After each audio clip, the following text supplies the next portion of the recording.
So let's see where we can start. Mabel, let me remind you of your agenda, which was to try and help other people get started. So I'll leave it to you. Where do you think we ought to start?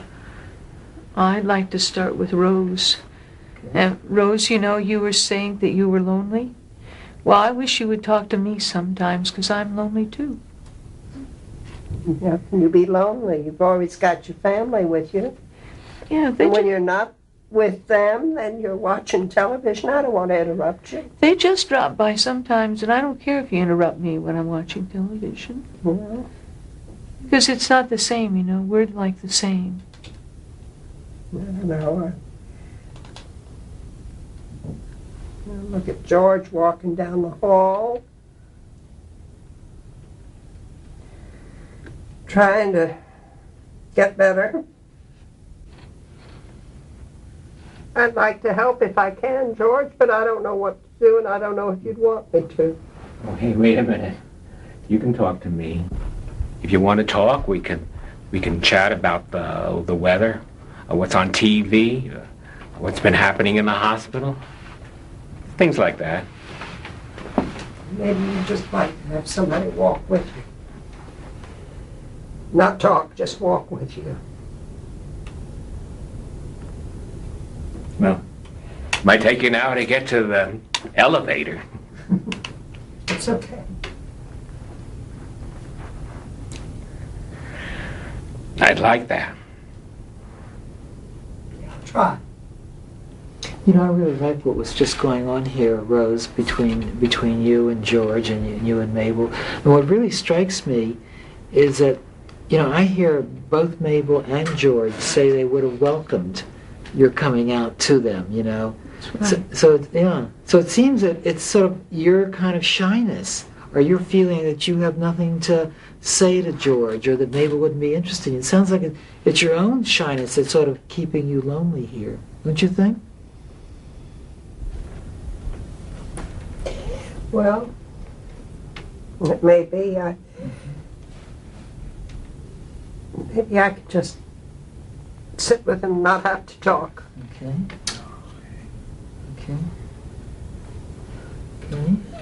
Let's take a look. Mabel, don't forget that part of your job today was to kind of take a look at Marge once in a while and see about her impatience. That's right. Now, how are you feeling, Marge? I feel fine.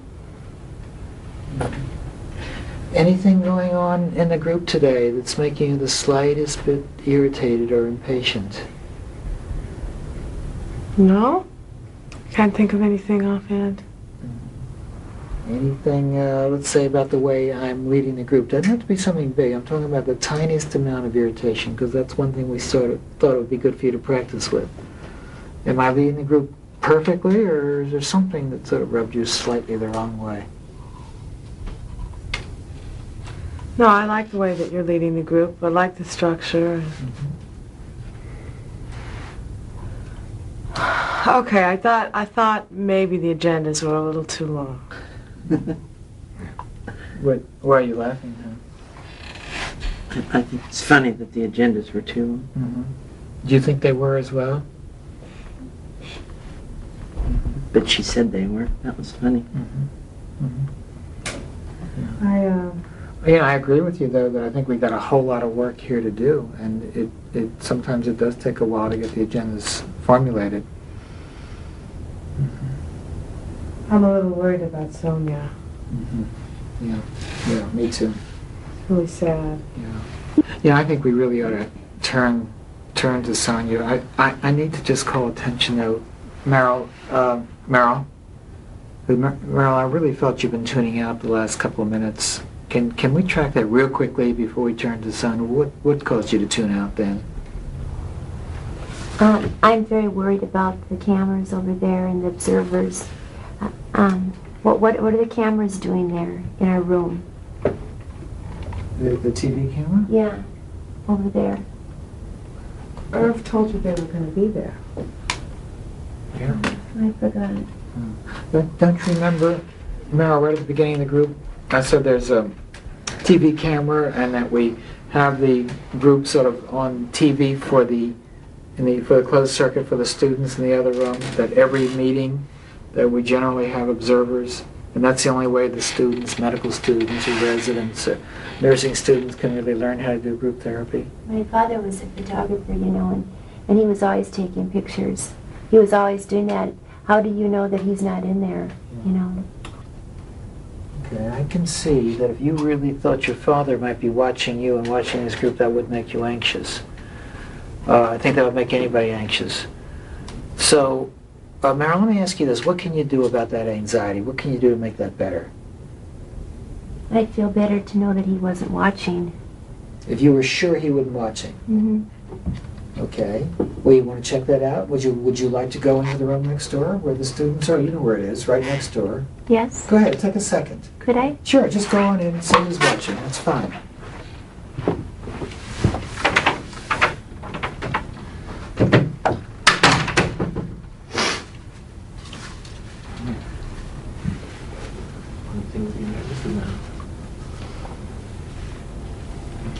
Well, let's just wait for her. Okay. Who was in there? There was a medical student and a student nurse. You feel better? Well, I feel better, but now I feel absolutely disgusting because I made such an issue out of it, and I'm sorry. I didn't mean to do that. Oh, I don't think so. Yeah, hey, you know, you have every legal right to do so. As a patient here in the hospital, you have a right to ask. You know, I really like what you did. You were anxious, you were upset about something, and you took some really effective steps to deal with the anxiety. I think that's great, Merle. And I think that kind of frees you up to focus on what we're doing now. Can I sit down? Oh, yeah, please. Okay, so let's go on. Sonia, what do you think we could be able to offer you in the group today? How do you see us being helpful to you? I'm totally depressed. I can't go off the ward because my eating's out of control, so I'm all cooped up. I'm sorry, I didn't hear you. I'm all cooped up. Can't go off the ward because my eating's out of control. All I ever see you eating is Diet Cokes and exercising on the bike. Thanks, Tom. That's all I needed. You know, I'm aware that you, earlier when you were talking about your agenda, you talked about wanting some support from Marge, Sonia. Would you be willing to say something about why you selected Marge?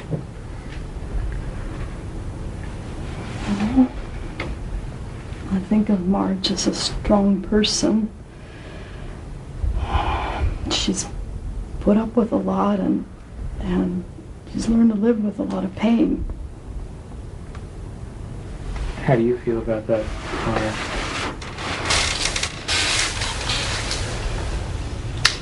Well, I'm flattered that you said that.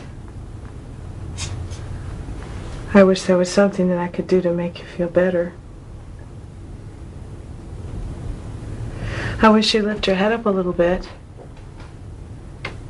You have a really pretty face.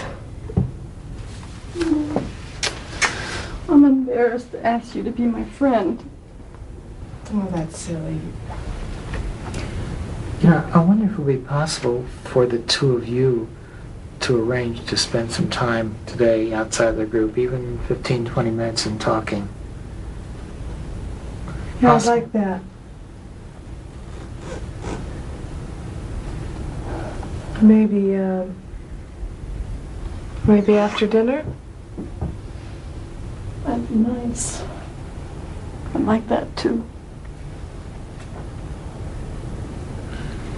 You know, George, I was thinking, you know, one of your things you wanted to work on your agenda is expressing some of your feelings. I wonder if you could say something about what feelings you've been having towards what's been happening, especially feelings towards Sonia here in the last few minutes.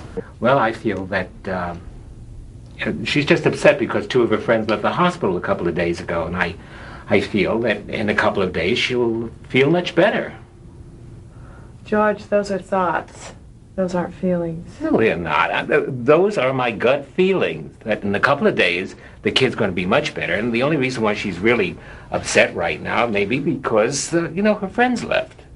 George, could you say something about how you feel towards Sonia? Say, I feel...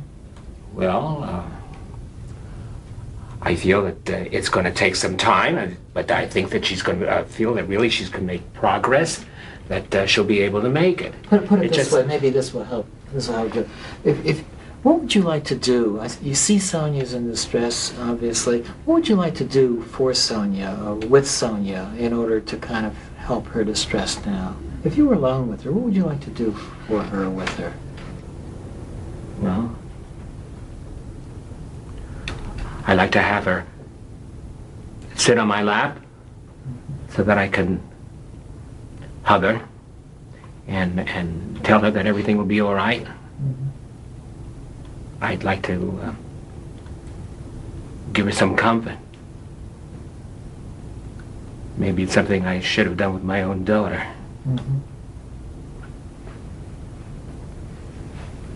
Sonia, how do you feel about what George just said? I like George saying that. It's more like what you need. I'm not used to doctors being that supportive, that human. Certainly not the doctors in this group. I mean you. I meant medical doctors, not shrinks. Not all shrinks. Any other feelings about Sonia today and what's just been happening?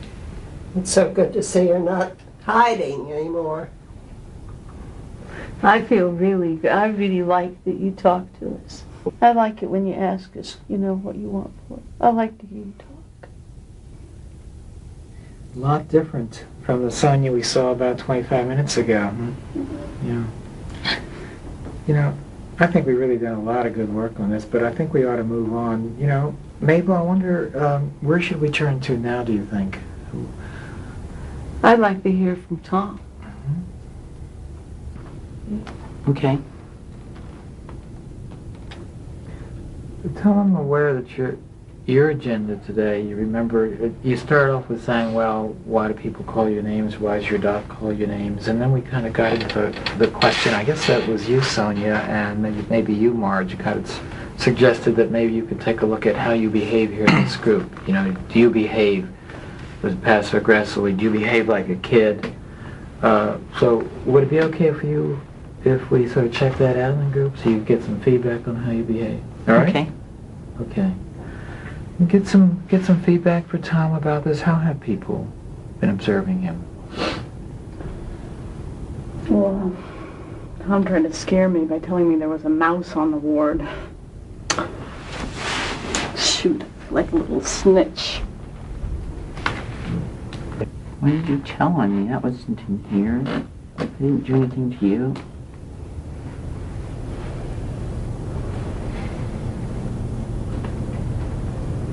Marge, I'm aware we haven't checked in with you for a while. I'm wondering if you have any feedback towards Tom. Is there anything that's been going on around Tom in the group today that causes, remember, just the slightest bit of irritation or impatience? Tom teases. He told me my boyfriend was on the phone and he wasn't. How did that make you feel? I walked all the way down the hall. I was expecting the call. I didn't like it.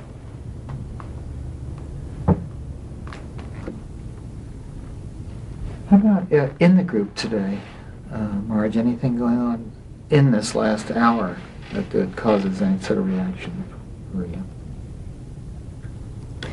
When he was doing the bicycle, Sonia didn't like it. I don't know why he does things like that. I don't like that when he laughs. When I was talking about my hand, and he was laughing at him like that. I wasn't laughing at you. I like to hear people laugh. I wasn't laughing at you. I was laughing because you said hand so many times. Hand, hand, hand, hand. How'd the laughter make you feel, Mabel? I just felt bad because I thought he didn't like me. And I just felt like I was taking up too much time. Is that the way you were hoping Mabel would feel when you laughed? So what's happening here is that you do something and it has a kind of result in someone else in Mabel that you didn't want to happen, right? No, I didn't want that to happen. Okay, well that's really important piece of learning. Others? Sorry, Nate. Meryl, are you with us? Could you, Meryl? Have you been following what's been going on? Could we check in with you? What have you been feeling about Tom during the meeting? Tom, you laughed at me too. I didn't laugh at you. Yes, you did. You laughed at me when I said that my grandfather molested me. I didn't laugh. You laughed. I didn't laugh at you. I was laughing because you said grandfather. It sounded funny. It sounded icky. Meryl, could you say something about how the laughter made you feel? Well, it made me feel very bad. It hurt my feelings. I think you should say he's sorry. Were you aware that the laughter would make her feel bad or that her feelings would be hurt, Tom? No, I wasn't laughing at her. I didn't mean to make her feel bad. But it sounds like the same situation with Mabel, that you're laughing, not wanting to hurt her feelings. It ends up with her feelings being hurt.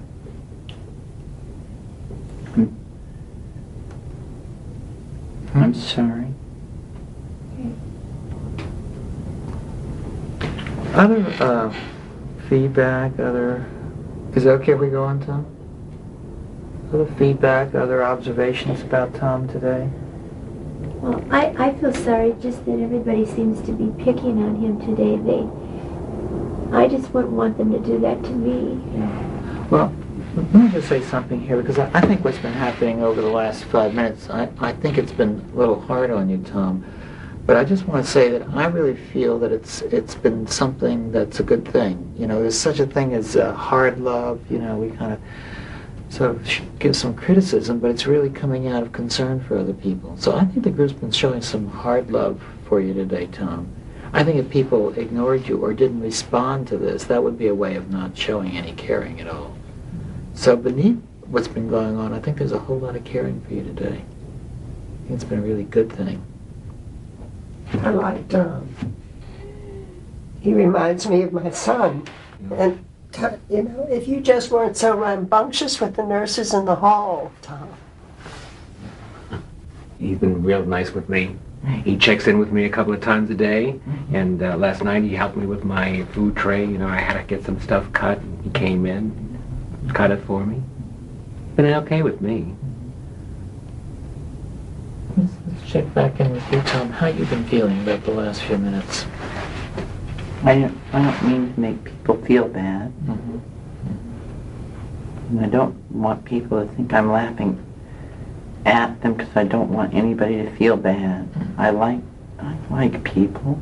Well, you know, that's funny. That's what I've been feeling during this group today, Tom. It seems to me the most important thing that's happened, I think, is that you end up trying to have some contact with people that you like, and you end up behaving in a way that causes them to be angry with you. You know, you cause them to feel towards you the way you don't want them to feel.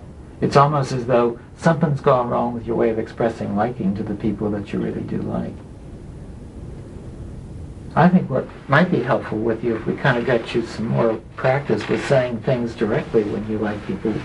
Would you mind trying something in the group? Just take a couple of minutes with this, Tom. Would you mind, could you look at anyone in the group and pick out something that you like about them? This seems a little hard, I know. Just give it a try. Pick anybody. I like Sonia's hair. Okay. I like her hair. All right. How about Mabel? Mabel's smart. Mm-hmm. She can help you in the group. She can say things. How'd you feel about her calling on you and kind of giving you time today? I like that. Okay. How about Rose?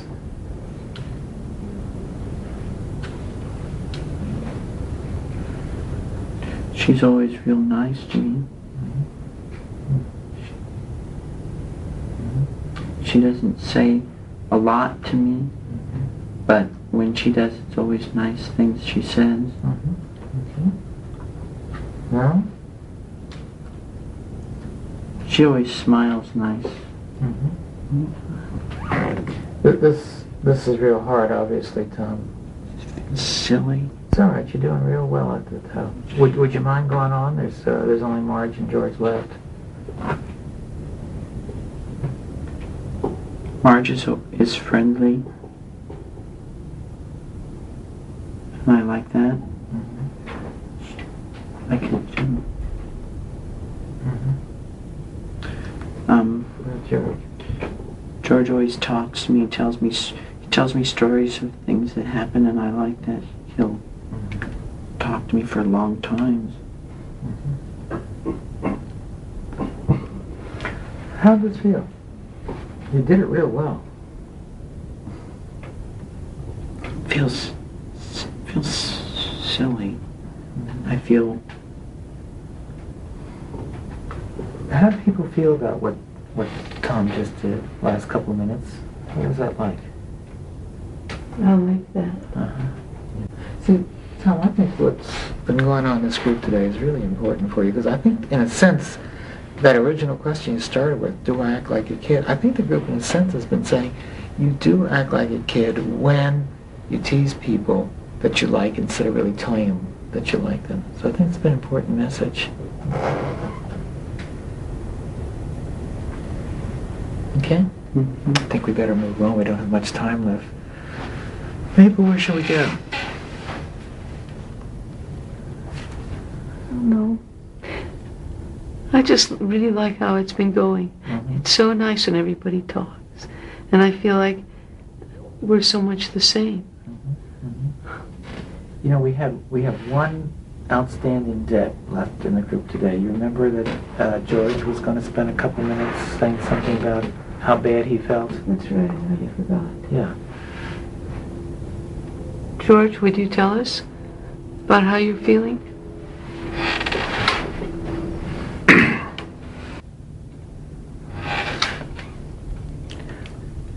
I don't think I can give you what you want of me.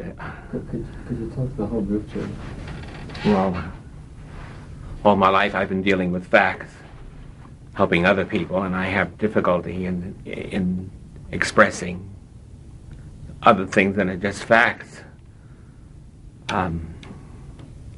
I feel that I'm not going to get any better. That's a thought, isn't it?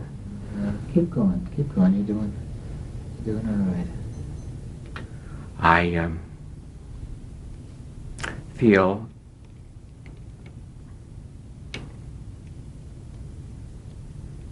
I'm afraid that I'm not going to get any better. That's a feeling.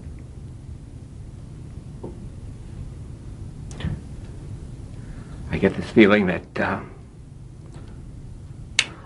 the world is crashing in on me. That I'm living in a room that I can't get out of.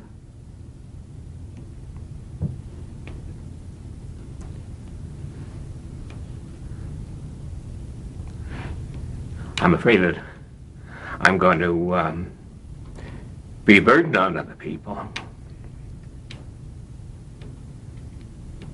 All my life, I've never had to ask anybody for anything. And now I'm beholden to all sorts of people for the most basic thing. I can't even get to the bathroom on time.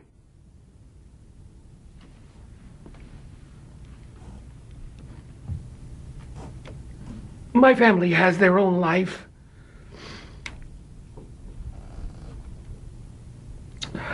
I don't want to be this heavy weight that they have to drag along with them. Life isn't viable that way.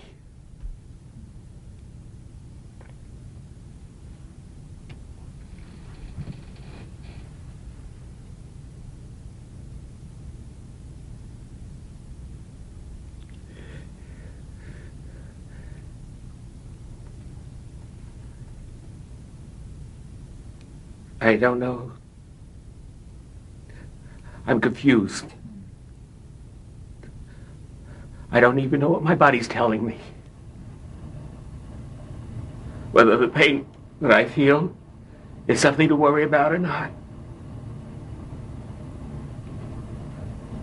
I'm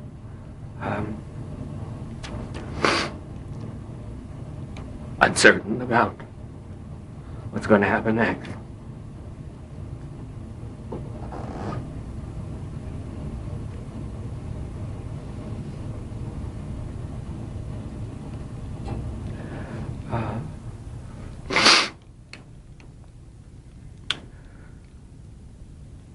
I used to be a guy who helped others all the time.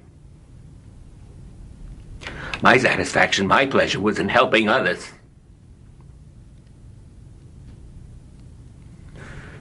And now it's like I'm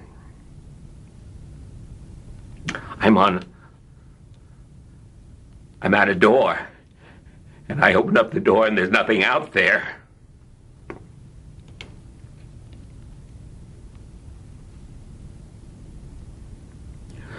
I'm not like a kid. Has to wear diapers.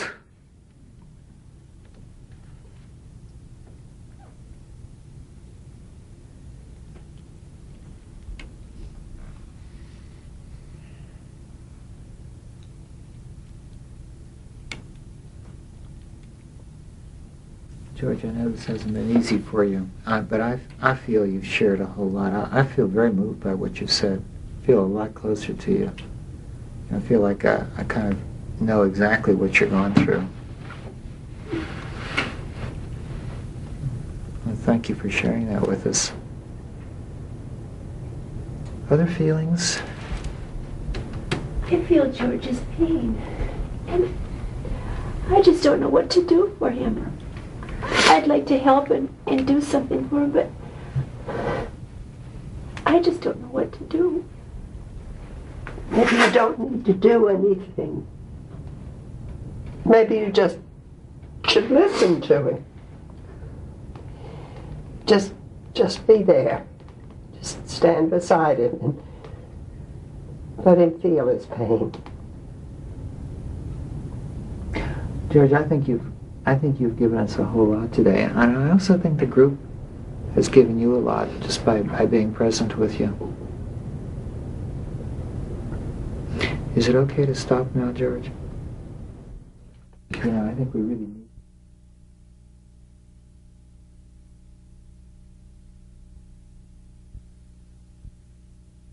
Note where the focus of this group was. The focus was to a very large extent interactional. Focus was to a very large extent on the relationships between the people in the group.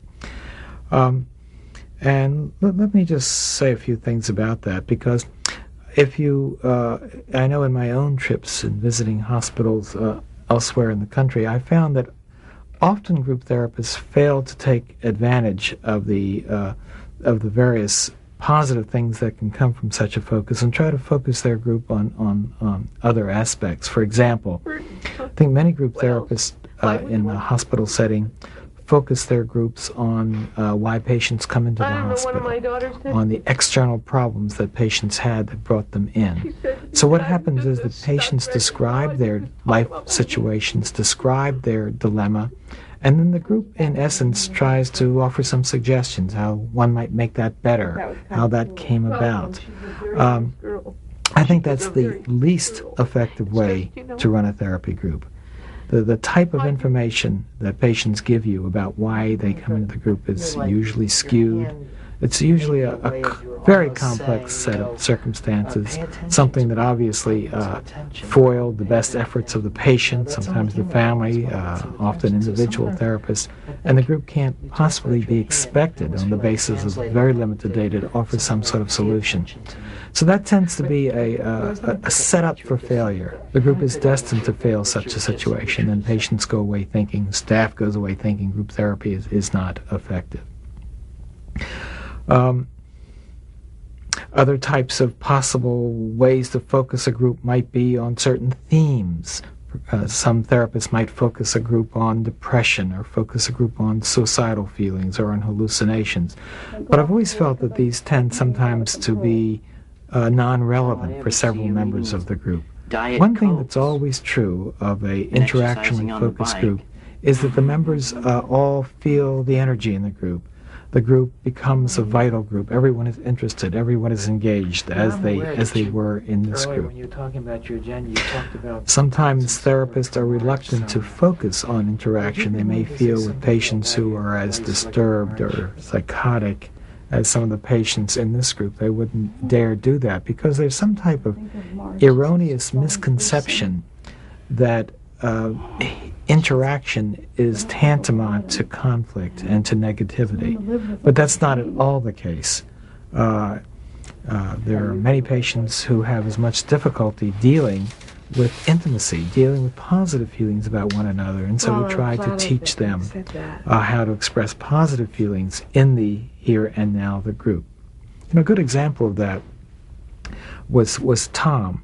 Tom had gotten himself into difficulty in this group and also on the ward for his teasing, for his laughing at various members of the group.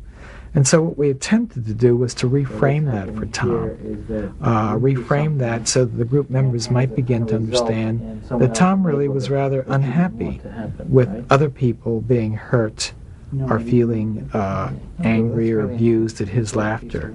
So Tom began to learn that there are certain aspects of his behavior which had results that he didn't want. And he also began to learn, as we had him do a go-round of positive things that he liked around people, that he very much wanted people to like him. And it was a good training exercise for him, I think, to learn how to express some of these positive feelings in quite direct, adaptive ways, rather than in this indirect way of teasing that almost invariably got him into trouble. And I think that was, generally perhaps evident throughout this meeting, that we tended to emphasize the positive things. If you as a therapist have someone in the group like George, and George expresses himself in such a way that you feel positive, you feel closer to him, then say it. Let George know that you have these feelings. If you feel that Mabel's doing good work in the way that she's able to keep the group going like that, then let her know that. Incidentally, note that Mabel's agenda, in a sense, was a very indirect one. She would never have come up with this agenda in any sort of explicit way. But we moved from her feeling that she had nothing to offer anyone to a suggestion that she tried to play a major role in keeping this group focused and going. And in that way, she indirectly got the message that she had indeed something to offer. One of the advantages of the agenda is that it helps to focus the direction of the rest of the meeting. In a sense, the therapist goes into this section of the meeting with almost a wide-angle lens. He has a pretty good idea of what the work will consist of. And even before the agenda filling began, you could almost begin to trace out the contours of how this group would go. We had elicited a contract from George, say, that he was going to say some things, a couple of minutes even, about how awful he felt. We had a contract with Marge, and that Marge was going to try to do some work on letting us know about her impatience and times that she felt impatient. We had a contract with Merrill, who was going to try to cue us when she was beginning to lose focus in the group. Another cardinal role, I think, in working with agendas that increases one's efficiency is to try not to work on one agenda at a time. Try to combine agendas. That's why, for example, I'd like to start we with try to Rose. use Mabel Rose, to you know, you were call saying on you people were in the group so that her agenda was being satisfied at the same time she was helping other people work on their agenda. That's why we asked George to express some of his feelings towards Sonia. George needed help in expressing feelings, expressing positive feelings rather than facts, as he put it, whereas Sonia very much needed support from others. So we had these two people working together, both of them, in a sense, beginning to accomplish their own agendas. Another thing that I'd like you to notice is there's been an emphasis in this section of the meeting on patients trying to improve their relationships with one another and begin to have some contact outside the group. In a sense, it's quite different from outpatients in that group where extra group meetings are often fraught with some difficulties. In an inpatient group, you want to try to increase that. And so therefore, I considered it a good thing when Rose talked about the possibility of spending time out of the group with Mabel or with George. Considered it a good thing when Marge and Sonia set up a assignation that they would meet at a certain time and spend even 15 minutes talking with one another. There's a good bit of inpatient research which shows that when patients leave the hospital and they're asked to look back upon the aspects of their experience on the ward that were helpful to them, they almost invariably will say that their contacts with other patients was a prime factor in helping them feel better about themselves. So let's go ahead now. We're going to watch the very last phase of this group, about the last 10 to 15 minutes of this group, in which the group's going to be very different. We're going to bring in the observers who are watching this group and have the patients listen to the observers' comments and then have a few minutes to offer some type of response to the observers. For the next few minutes, we're just going to pretend that there's no one else in the room and just discuss this group as though we were in a separate room having a rehash of the group.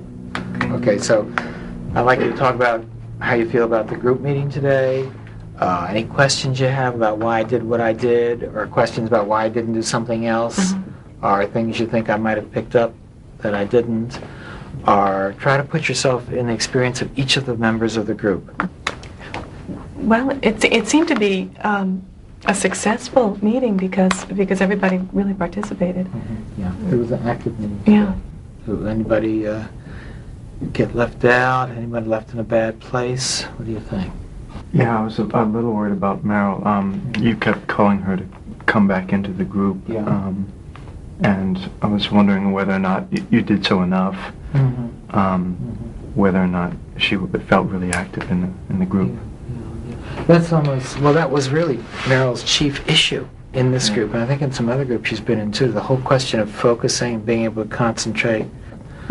So we kept trying to tune it back, but what you're saying is we should have done that more and help her participate more in the group. Well, maybe so. I think let's check in with Meryl after we finish and see how she feels about that. Okay? Any other people?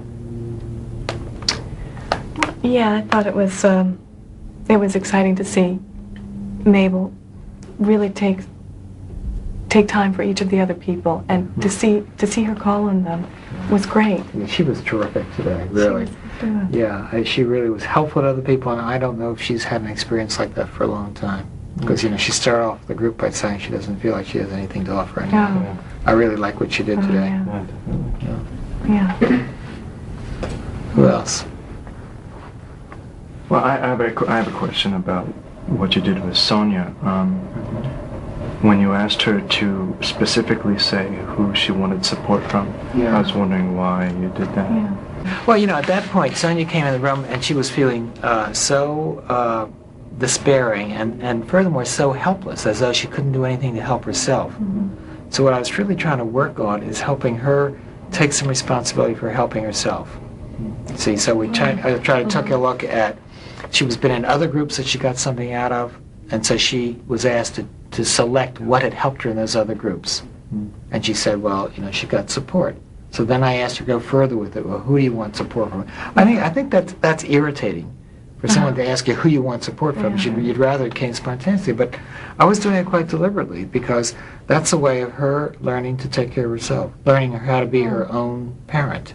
You know, because after all, learning to be your own mother and father is sort of the goal of all psychotherapy. Others. Yeah, I guess I'm concerned about Tom.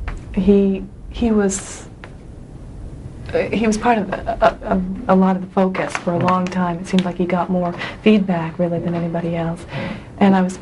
You think it was too much? Well, he seemed to take it pretty well, and he went around all the way around, but and to talk to each of the people about how he felt about them, and I thought he was really successful doing that. Yeah. But at the same time, I'm concerned. Yeah, I've got some concerns about that too. You know, this is Tom's first meeting. He's been wanting to come to this group, and he's been very, very hyperactive on the ward. Everybody has seen that, and he's really settled down nicely in the last few days with a lot of meds. So it's his first meeting, and I worry too whether or not it was sort of too much for him. The thing is that what was being said to Tom was terrific. I mean, he got a lot of really good feedback, you know, especially the whole issue of being able to say to people directly, you know, how he likes them and which ways he likes them rather than teasing him. But then the question is, was Tom so anxious about so much focus that he couldn't hear the feedback? So maybe we can check in on that. Okay. Let's see, anything else before we stop? Other people in the group. Well, I was thinking about Marge. In the beginning, when you were doing the agenda, she wanted to express anger and aggression, and occasionally you checked in to see whether or not she was feeling irritated at all. Right. And so I don't know if she got to realizing any of that anger. Well, you know, in the group, what we're trying to do is work almost with sort of microscopic feelings that are similar to, at least in quality, but not in quantity, to the sort of larger feelings they might have outside the group. So, yeah, the things we're asking her to respond to were very minor, but it's a sort of beginning for her to immediately express frustration or impatience. She did that well a couple of times. She did that, when was the first time? When she talked about the agenda's taking too long and got support from others, and then did it when she talked about Tom too. But you know, we could have worked more with that. We could have gone back to her other times in the group. But basically, it was a pretty supportive group. It was. I'd just like to say a couple things, if I might. One is, I thought that I've just seen Rose for the past week, and I feel that she really made an effort to contact the other people and talk to them a lot more than I've seen her do, which was great. Yeah, I really like what she did too. Remember, that was one of the things too with the agenda. Remember, Rose's agenda when she first started was depression. Yeah. And you can't do anything with that in a group. It's just too big. You need to take some sort of small part of that. So then she came up with the agenda of looking at loneliness and how she made herself lonely in the group, and she did good work on that in the group today. Good work on that. Yeah.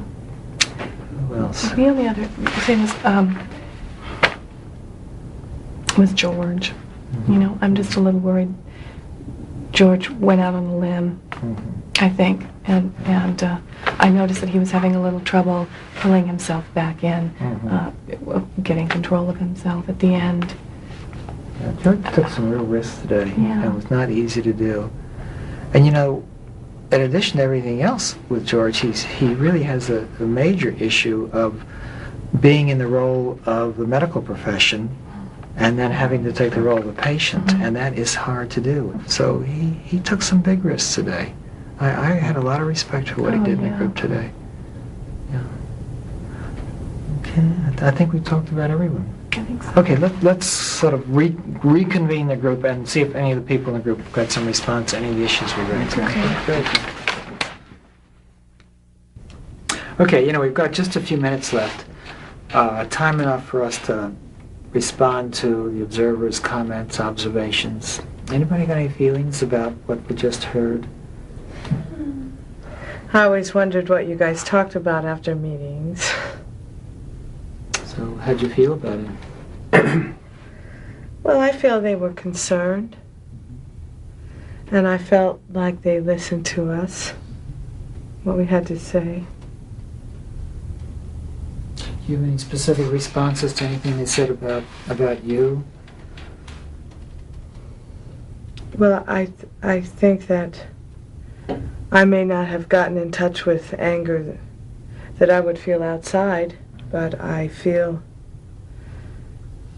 like I was more direct today. I think you were too. Yeah. Okay. Other responses to the observers? They had a lot of concern, Tom, about you. Did you have any feelings about any of their remarks to you? They were wondering whether the feedback felt too heavy, whether you might be upset about it. When I was feeling embarrassed when everybody was waiting for me to say something about each person. And I felt like when everybody was saying things to me, I felt like they didn't want me to laugh anymore, but I like to laugh. And I don't want to hurt people's feelings. Any feelings about Tom, about what Tom was just saying? Tom, I don't want you to stop smiling. Got a wonderful smile.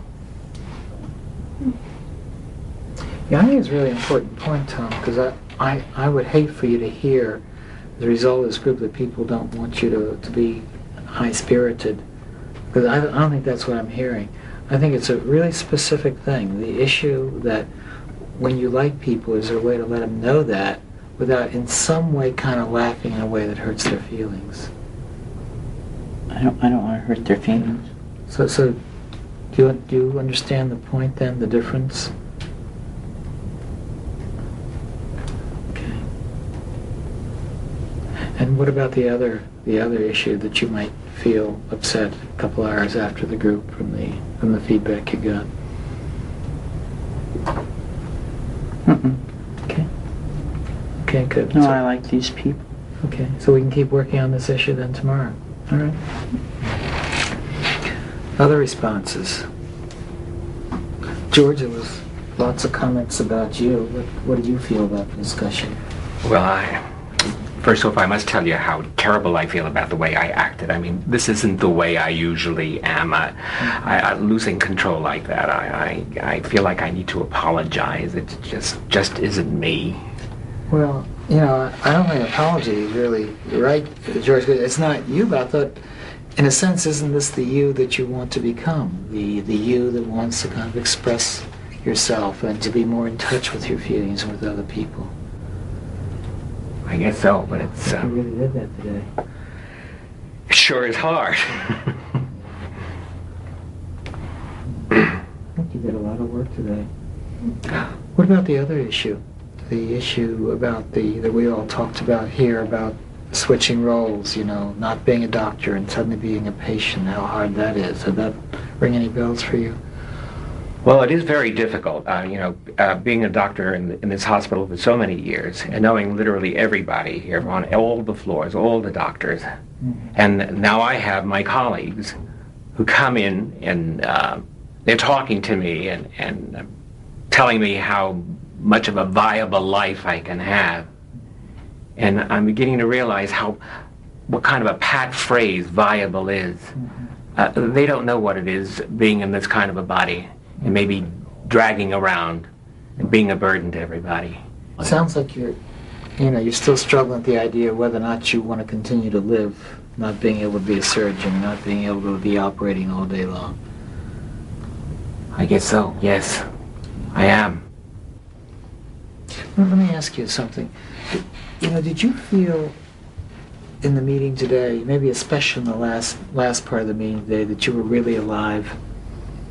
What do you mean by alive? Well, I had a feeling, especially during those few minutes that you were telling us how you felt, of somehow kind of a part of you coming to life. A part that I hadn't seen before, or maybe you haven't even seen before. I sort of felt you were very much alive then, living in a different way, letting something out of you. Yeah. I guess so. You know what I mean? I guess so. I guess that did happen. Real good start today, George. It's great. Other feelings? Responses to the observers. Who else? Merrill? There was some question raised about whether or not you got left out in the group today. How did you feel about their comments? I didn't feel left out. I don't really like very much attention, and I guess the only thing I still really feel is that sometimes I still tune out and just feel like I'm not really here sometimes. But, the other part of it, though, Meryl, is the whole question of what extent you tune in. Because I had a feeling of you tuning in a whole lot during this meeting today. You're really tracking things. Every time we called on you, you were right here and present with us. Should we have called on you more often? I don't think so. Mm-hmm. I felt good about today. Okay. So we'll keep working in the same direction in future meetings. Okay. Other feelings? Anybody? I thought it was really hard to believe what she was saying about my doing a good job. Is that okay? Well, tell me more. Why did you have a hard time believing that? I don't know if it's okay to say anything bad. Oh, I see. Is it okay? It's okay. Okay. It's just like I couldn't believe it when she said I did a good job calling on people and things. It's like I didn't want to believe that. I couldn't believe she's talking about me. So I wonder if that's not part of your perhaps always kind of selling yourself a little short. Maybe that's another kind of issue we could be working on here in the meetings in the future. Okay. Okay.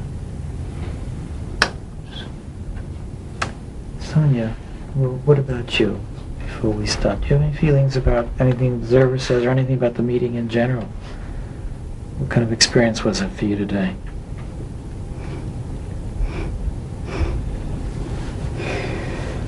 Well, I wouldn't mind being taken care of like George's daughter. Mm-hmm. That felt good then, huh? And later I might get together with Marge. Mm-hmm. Okay, that's great. It was a tough meeting for you today, Sonia, but I'm really glad you stuck with it, stayed with it. I think you did a lot of work.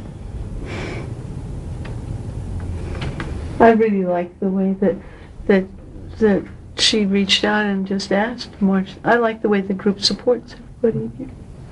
Yeah, it's the kind of meeting I hate to bring to a close, but there's going to be a staff meeting in this room in about 2 minutes, so we got to clear out. I'll see you all tomorrow. Okay.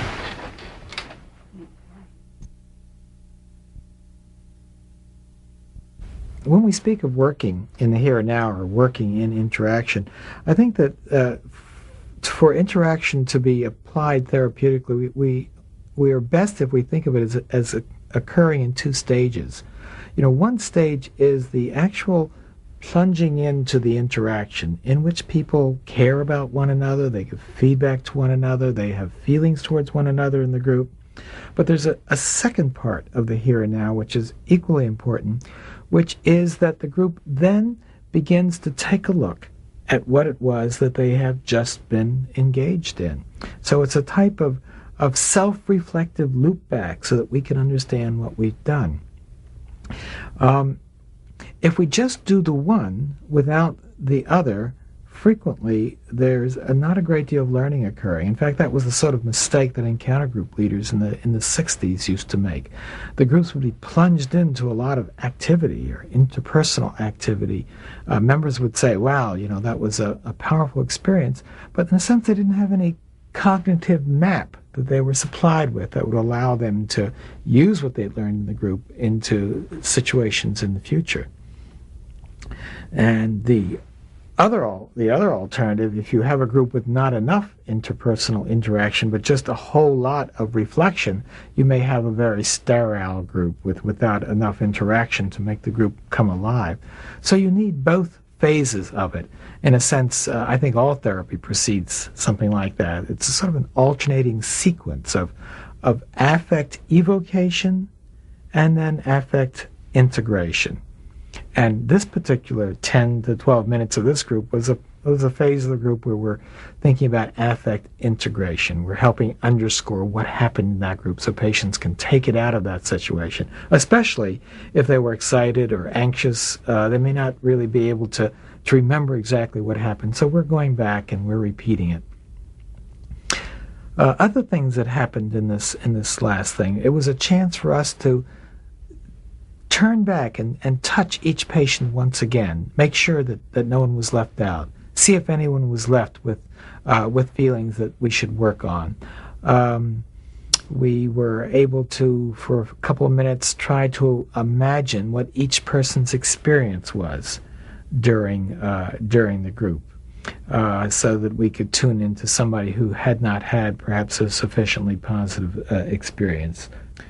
The final review also helps to reinforce the patient's notions about the structure of the group. They begin to see the skeleton of the group, and that it really does have a very set, predictable sequence in the group. And I think they profit from the type of structure that's offered to them.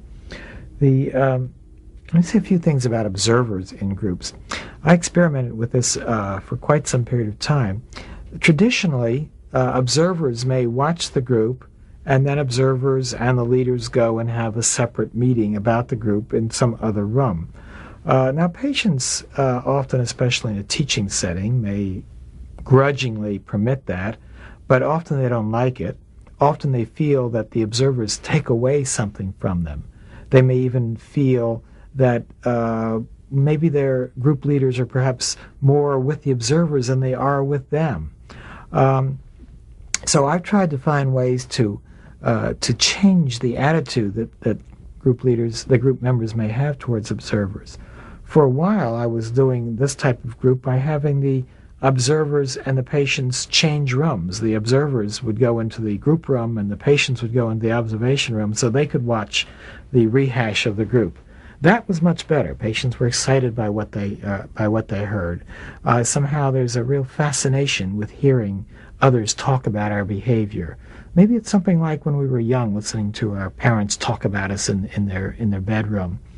But my experience was that when the patients heard what the observers were saying about them, a lot of feelings came up, a lot of questions came up. They wanted some time to ask these questions. So what I've done then is to tack another 5 minutes onto the meeting where the patients can respond to things that the observers said.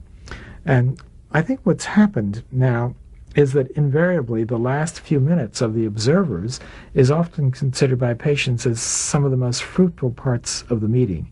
And rather than resent the fact they're observers, there are many patients who feel somewhat disappointed if there aren't observers there that day. In fact, if there are not observers there, I still try to hold a similar kind of meeting at the end, just with me and my co-leader spending a few minutes talking about the group and letting the patients hear what we said. In a sense, what we're doing, I think, is something that's important in all forms of psychotherapy, which is to demystify the therapy experience.